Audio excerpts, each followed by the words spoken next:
పలుక ఓ రామచంద్ర ఏమి అడిగిన నేను ఏమైనా కోరినా నిన్ను ఒత్తిటు పలుక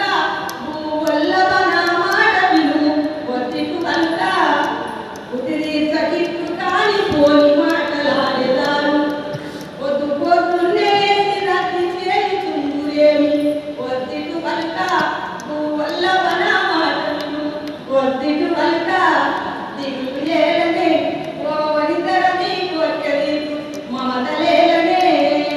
ఒకడంపు కల్పకూరి నగరంపున నివసించిన ఆ భగవంతుని కృప కలిగితే బంధం లేని నిరచ్చల దిగులు లేలనే ఓ వనితరని కోర్కెది మమతలేలనే అని ఆ రామచంద్రమూర్తి అన్నట్టుగా పెద్దలు చెప్తే విన్నాను ఆయన అంతేనా